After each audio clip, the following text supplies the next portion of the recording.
அரியலூர் மாவட்டம் சிறுகடம்பூர் கிராமத்தைச் சார்ந்த நந்தினி என்கிற இளம் பெண்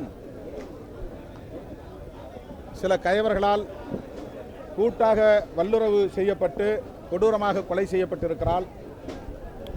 அதில் தொடர்புடைய முதன்மை குற்றவாளி என்று பாதிக்கப்பட்ட நந்தினியின் குடும்பத்தினார் குறிப்பிட்ட ஒரு தனிநபரின் பெயரை சுட்டிக்காட்டியும் கூட அந்த நபரை கைது செய்ய காவல்துறை தயங்குகிறது. அதனை விடுதலை சிறுத்தைகள் வன்மையாக கண்டிக்கிறோம்.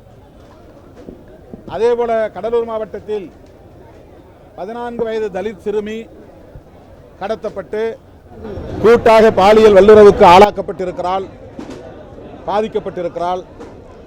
அதில் குறிப்பிட்ட 2 பேர் தொடர்புடையவர்கள் என்று பாதிக்கப்பட்ட குடும்பத்தின் தரப்பில் சொல்லியும் அவர்களை கைது செய்ய காவல்துறை மறுக்கிறது. இந்த நடவடிக்கைகளை, காவல்துறையின் போக்குகளை விடுதலை சிறுத்தைகள் வன்மையாக கண்டிக்கிறது.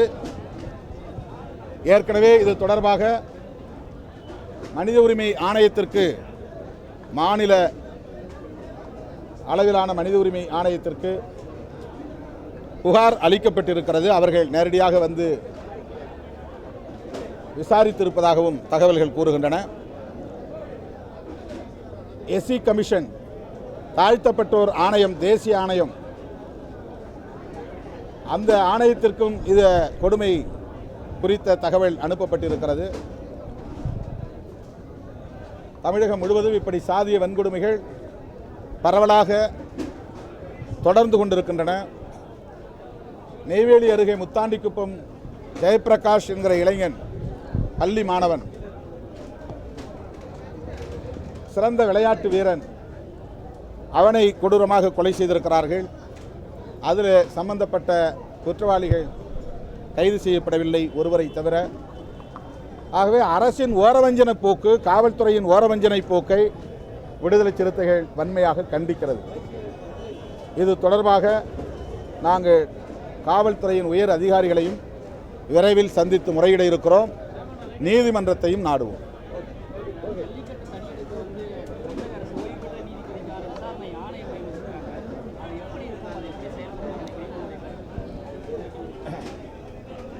ஜல்லிக்கட்டு உரிமை போராட்டத்தின் போது நடந்த வன்முறை வெறியாட்டம் குறித்து விசாரணை நடத்துவதற்காக தமிழக முதல்வர் அவர்கள் ஓய்வு பெற்ற நீதியரசர் ஒருவரின் தலைமையில் விசாரணை ஆணையம் அமைத்திருக்கிறார். அது ஒரு வகையிலே ஆறுதல் அளிக்கிறது. ஆனால் பணியில் இருக்கும் நீதிபதியின் தலைமையில் விசாரணை ஆணையம் அமைக்கப்பட வேண்டும் என்பதுதான் மக்கள் நல கூட்டு இயக்கம் விடுத்திருக்கிற வேண்டுகோள். விடுதலை சிறுத்தைகளும் இதை தொடர்ந்து வலியுறுத்தி வருகிறது. பொதுவாக இவ்வாறு நியமிக்கப்பட்ட விசாரணை ஆணையங்கள் அரசுக்கு சாதகமான அறிக்கைகளையே இதுவரையில் தந்திருக்கிறார்கள். இதிலும் அப்படித்தான் காவல்துறையின் நடவடிக்கைகளை நியாயப்படுத்துவார்கள் என்ற அச்சம் இருக்கிறது.